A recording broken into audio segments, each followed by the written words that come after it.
I think we need to discuss our intimate life, my wife Linda said, setting down her coffee cup with the same casual tone she might use to talk about grocery shopping. I've been thinking about what's fair. My name is Troy Coleman. I'm 58 years old, and I've been running Coleman Construction here in Mesa, Arizona for 23 years.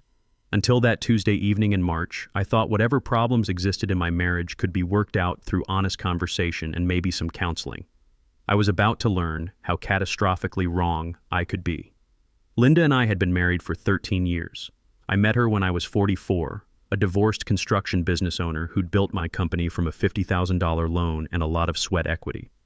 She was working retail management at a high-end furniture store, and we seemed to want the same things: a stable life, financial security, maybe some travel when we could afford it. The early years were good.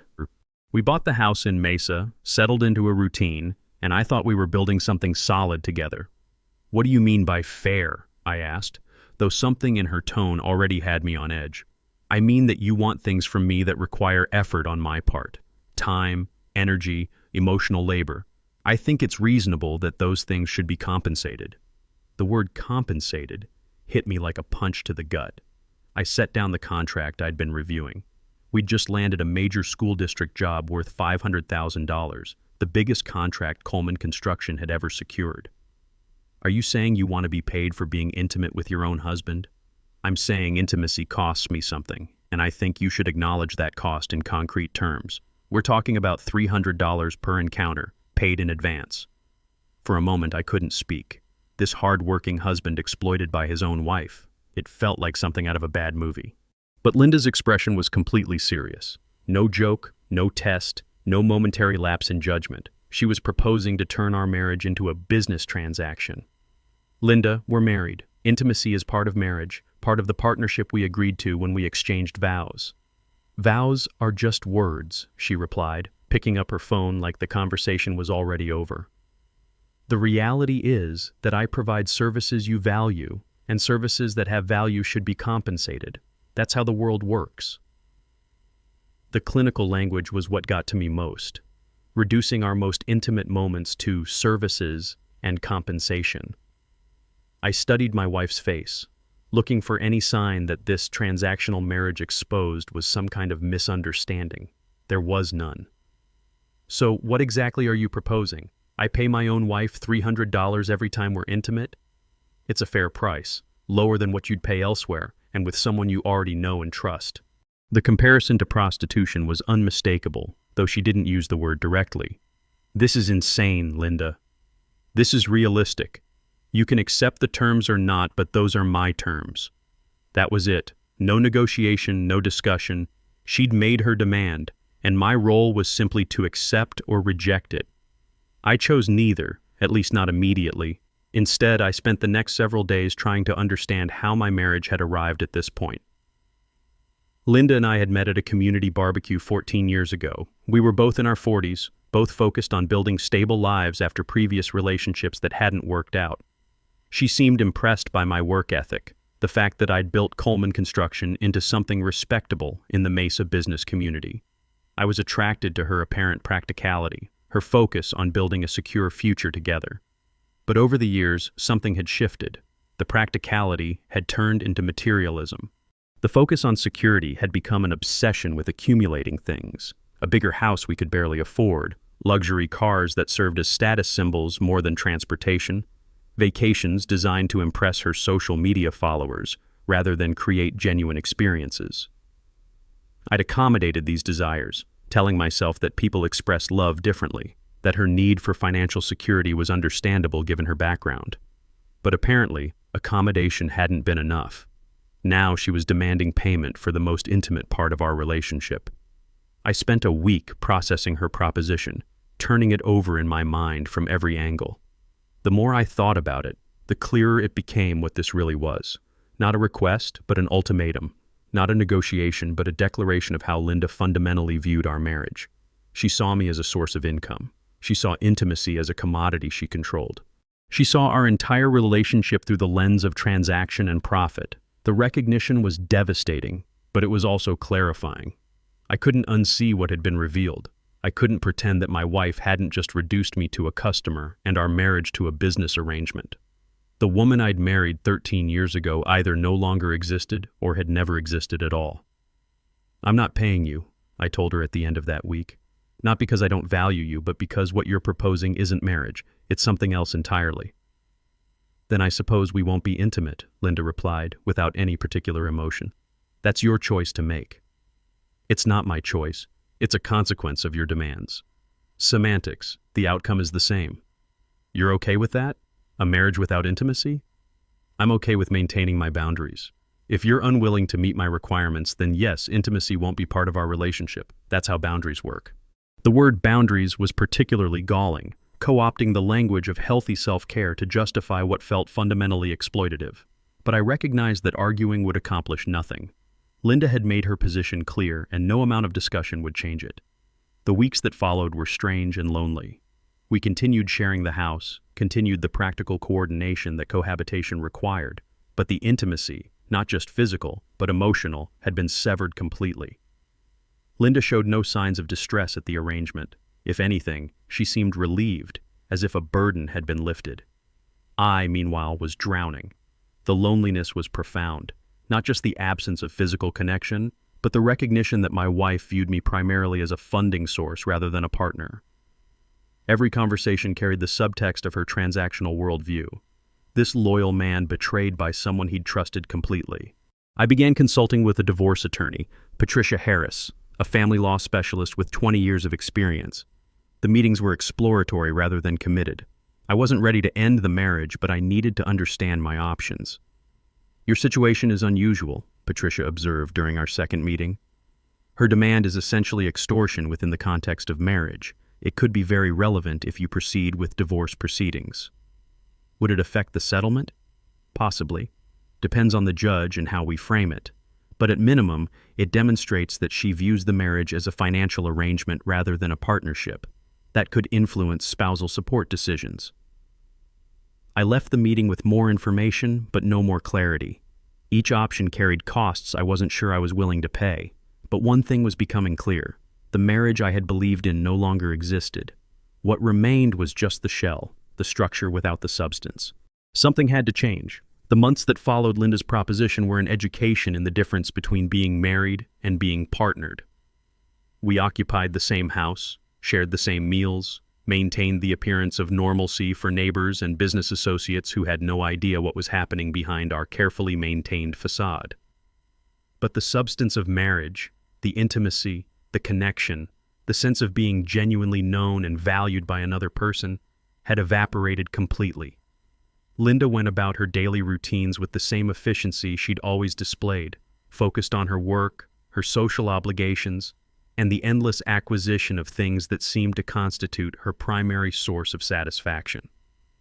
I threw myself into work, using the demands of Coleman Construction to fill the void that had opened in my personal life. The school district contract was proceeding well, and we'd picked up 2 additional residential projects. My crew noticed the extra hours I was putting in, but nobody asked questions. In the construction business, hard work is respected, regardless of the motivation behind it. My foreman, Neil Rodriguez, had been with me for 12 years and could read my moods better than most. "You okay, boss?" he asked one afternoon as we were reviewing the foundation specs for a new house in Chandler. "You seem like you got something heavy on your mind." "Just working through some things at home," I said, not wanting to burden him with details. "Well, you know where to find me if you need to talk. Sometimes it helps to get it out." Neil's offer meant more than he probably realized. In the construction world, men don't usually discuss personal problems, but knowing someone cared enough to notice and offer support was something I filed away for later. It was during this period that I began attending more community events, not looking for affairs or distractions, but for evidence that human relationships didn't have to be defined by transaction and manipulation. I joined the local business association, participated in school fundraising activities, sought out contexts where genuine interaction might be possible. It was at one of these events, a charity auction at the Mesa Community Center, that I met her. Beth Martinez was 48, a divorced elementary school principal with 2 teenage kids of her own. She was working the silent auction table with the kind of patient enthusiasm that suggested she actually enjoyed helping people find things they wanted to bid on.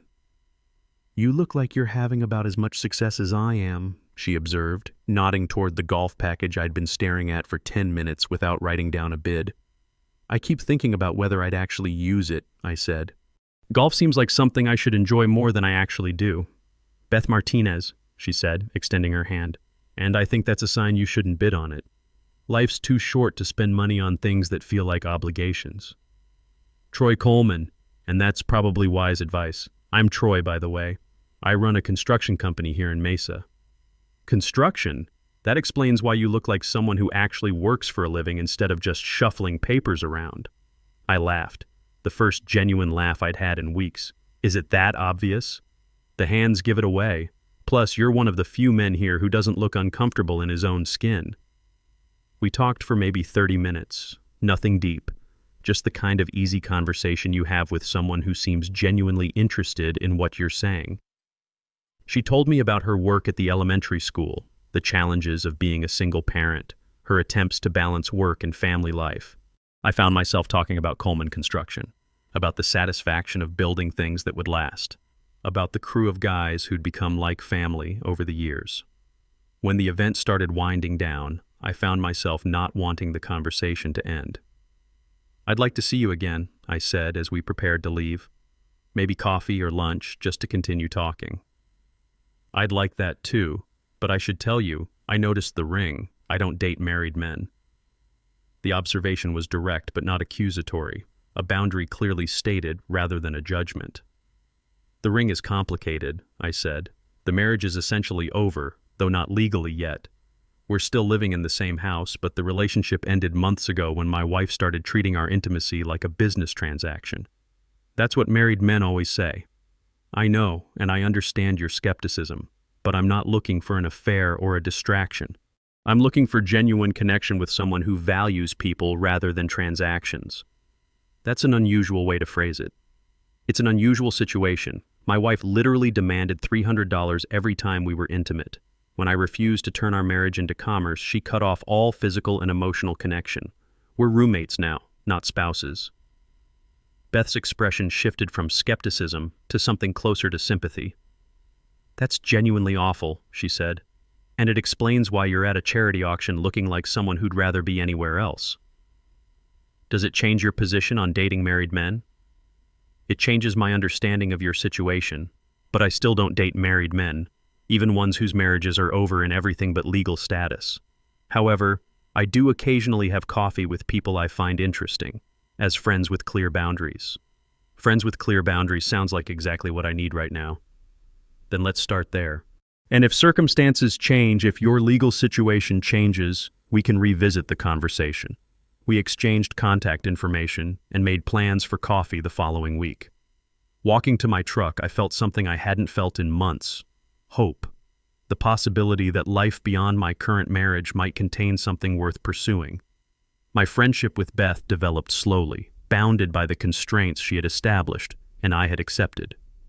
We met for coffee weekly, then twice weekly, conversations that stretched into long evenings neither of us wanted to end. The connection was unlike anything my marriage had become. Beth was curious about my thoughts, my experiences, my history with Coleman Construction. She asked questions that required genuine reflection to answer and listened to responses with attention that suggested they actually mattered. Tell me about building the business, she said during one of our early meetings. What made you decide to start your own company instead of working for someone else? I was working for a guy who cut corners, I explained. Used cheap materials, didn't pay his crew fairly, treated customers like they were lucky to get his attention. I kept thinking there had to be a better way to do business, treat people right, build things that last, pay a fair wage to good workers. That sounds like it was more about values than money. It was. The money came later, when people realized they could trust Coleman Construction to do what we said we'd do. But it started with wanting to build something I could be proud of. Is that what's missing in your marriage? The feeling that you're building something together? The question caught me off guard with its insight. I think that's exactly what's missing. Linda sees our marriage as something that should generate returns for her. I see it as something we should be building together. Meanwhile, life with Linda continued in its frozen state. We cohabited without connecting, shared space without sharing lives. She seemed perfectly content with the arrangement. Her social life was active, her career was progressing, her material needs were being met by my income and her own. The absence of intimacy apparently bothered her not at all. "Are you ever going to pay?" she asked one evening, the question emerging from nowhere while we were eating dinner in silence. "No." "Then what are we doing here? Why are we still living together?" "Because filing divorce papers takes time, and I'm not ready to announce it to the business community yet. When I am, you'll be among the first to know." The exchange was the most honest we'd been with each other in months. Linda's expression flickered, something that might have been surprise or concern, before she controlled it back to neutral. "You're really thinking about divorce?" "You gave me an ultimatum. Pay for intimacy or go without. I chose option 3, end a marriage that's become a business transaction. That's not what I intended." "Then what did you intend? To extract money from me in exchange for something that was supposed to be part of our partnership? To reduce our relationship to commerce?" "I intended to establish fair compensation for something you value." "It's not fair, Linda. It's the definition of unfair. And the fact that you can't see that tells me everything I need to know about how you view this marriage." Linda was quiet for a moment, her expression calculating in a way I had learned to recognize. "What would it take," she said slowly, "to make you reconsider, to repair what's broken?" "I don't know, but I know it's not money. If you think the problem can be solved by negotiating better terms for your services, you still don't understand what the problem actually is." I left the room before she could respond, retreating to the home office that had become my refuge from the Cold War our marriage had become. But the conversation marked a shift. Linda's first acknowledgement that my position might be serious, that the consequences of her demands might include the end of the marriage itself. 2 weeks later, I filed for divorce. The papers were served while Linda was at work, delivered by a process server to her furniture store. I wasn't trying to embarrass her professionally, but I also wasn't going to pretend that what we had was still a marriage worth preserving. The divorce papers landed like a bomb in our household's carefully constructed routine. Linda received them with an expression that cycled through shock, anger, and something that might have been genuine hurt before settling into the cold composure that had become her default. "You're actually doing this," she said, the papers trembling slightly in her hands. "I told you I was considering it." "Considering and doing are different things. I thought you were just making a point." "What point would that be? That I don't want to pay for intimacy with my own wife? I made that point months ago when I refused your terms." The divorce process proceeded with grinding inevitability. Linda retained her own attorney, Dean Torres, a combative litigator who immediately began making aggressive demands for half the business, half the house value, and significant spousal support. The initial proposal was designed to punish me for ending the marriage rather than arrive at a fair distribution. "She's going scorched earth," Patricia observed during one of our strategy sessions. "Trying to make the divorce so expensive that you'll reconsider." "I won't reconsider, whatever the cost." That's what I told Torres. He didn't seem to believe me. But Linda wasn't finished. As the legal proceedings dragged on, she began what could only be described as a campaign of vindictive wife revenge. It started with anonymous complaints to the contractor licensing board about Coleman Construction's work quality. Then came false allegations of business impropriety designed to damage my professional reputation. Finally, a social media campaign portraying me as a heartless husband who abandoned his loyal wife for a younger woman. The attacks were frustrating but manageable. Those who knew me knew the truth, and my business relationships were strong enough to weather some gossip. But Linda was apparently just getting started. The escalation came when she discovered that Beth and I had become romantically involved.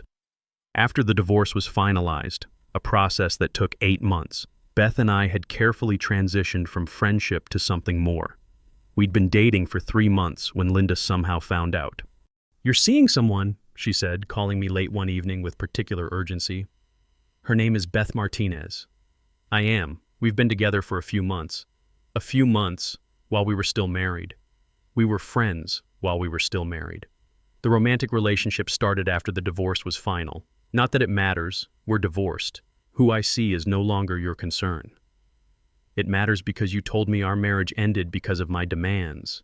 But really, it ended because you found someone else." "I found someone else because our marriage had already ended. The causation runs in the direction I described, not the way you want to frame it." "That's what you'd say regardless." "That's what I'm saying because it's true. Beth and I met months after you demanded payment for intimacy. The friendship developed while I was processing what that revealed about our marriage. By the time it became romantic, I was already divorced. The conversation ended without resolution, but it marked the beginning of a new phase in my relationship with Linda. Where before she had been coldly transactional, now she became actively hostile. A woman scorned, though I would have disputed that characterization. The hostility manifested first in small ways, social media posts that seemed designed to paint me in an unflattering light, comments to mutual acquaintances that questioned my character, a general campaign of reputation damage that stopped short of anything legally actionable but was clearly intentional. "She's bad-mouthing you to everyone who'll listen," Neil Rodriguez informed me after running into Linda at a local restaurant. "Telling people you cheated, that you abandoned her, that the divorce was entirely your fault. None of that is true. I know that, boss, but not everyone does. She's convincing when she wants to be." The reputational assault was frustrating but manageable. Then Linda made her most dangerous move yet.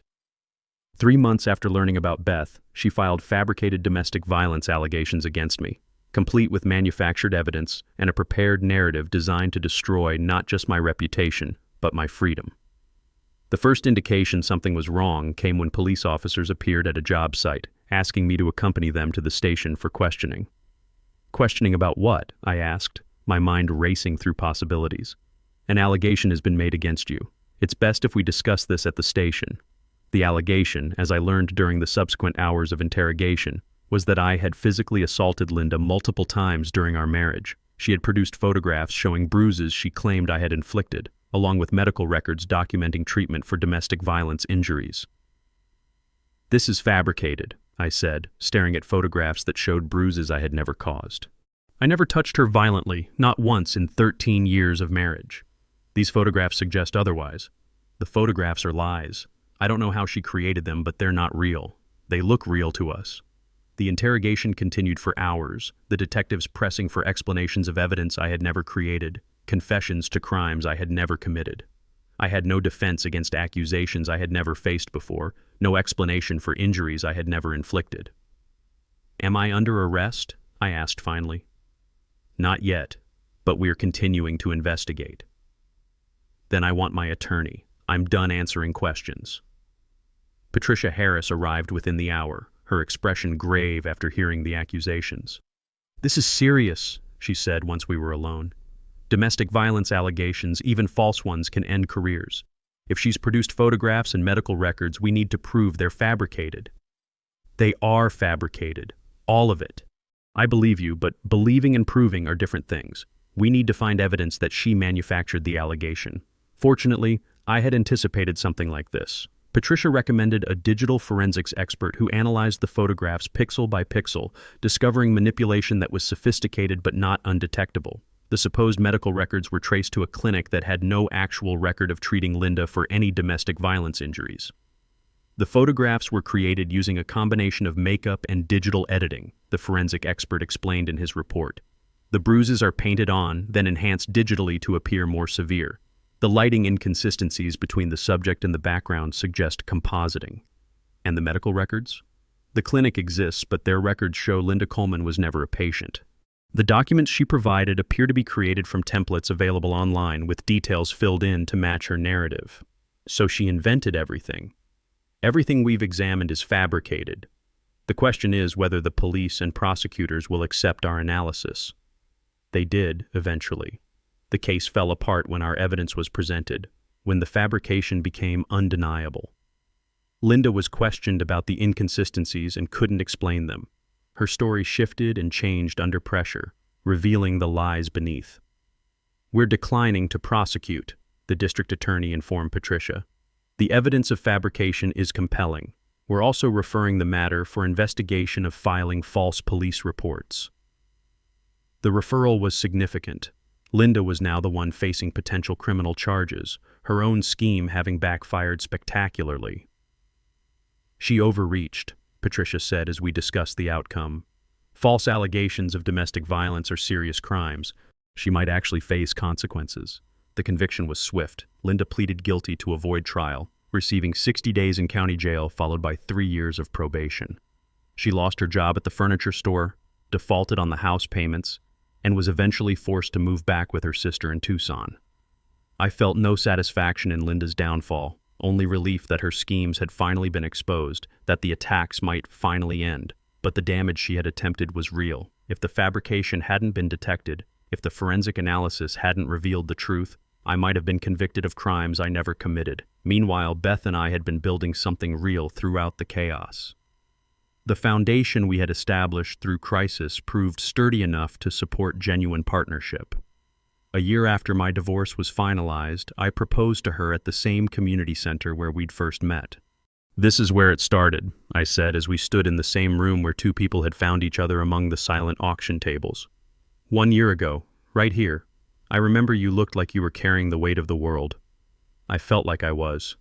My marriage was dying, and I hadn't fully accepted it yet. And now? Now I know that some endings are beginnings. That loss can lead to something better, that the death of something broken can make room for something whole." Beth Martini, I know our story started in chaos and proceeded through crisis. I know you've been tested in ways you never signed up for, but I also know that through all of it, you never wavered. Will you marry me? "Yes," she said. "Absolutely yes." The wedding took place 6 months later, a small ceremony attended by our families and the friends who had supported us through everything. Beth's children, now 17 and 19, had welcomed me into their lives with the kind of acceptance that suggested they understood the value of having someone who genuinely cared about their mother's happiness. 3 years later, Coleman Construction is thriving. We've completed the school district project and landed 2 more major contracts. Beth and I have purchased a house together in a good neighborhood, and her kids have become like family to me. Most importantly, I've learned what a real partnership looks like, built on mutual respect, honest communication, and genuine care rather than financial transactions. Neil Rodriguez, my longtime foreman, summed it up best when I told him about the engagement. "Boss, I've watched you work through some tough times. You deserve someone who sees what you're really worth." Looking back on that night when Linda first demanded payment for intimacy, I can see it as the moment when everything began to change direction. The path that followed was difficult, marked by legal battles and false accusations, and the pain of recognizing how wrong I had been about someone I thought I knew. But the destination was worth the journey. I found genuine partnership with someone who valued connection over commerce. I proved that a hardworking man didn't have to accept being exploited, even by his own wife. I built a life that reflected my values rather than accommodating someone else's greed. The price of real love, I learned, isn't money. It's courage. The courage to leave what's broken, to seek what's authentic, and to trust again after betrayal. Beth was worth that courage. Our marriage is worth that courage. For any man facing a similar situation, remember this. When someone tries to put a price tag on love, they're telling you everything you need to know about how they see you. Real love doesn't come with a bill. Real partnership doesn't require payment plans. And real relationships are built on what you give each other freely, not what you can afford to buy.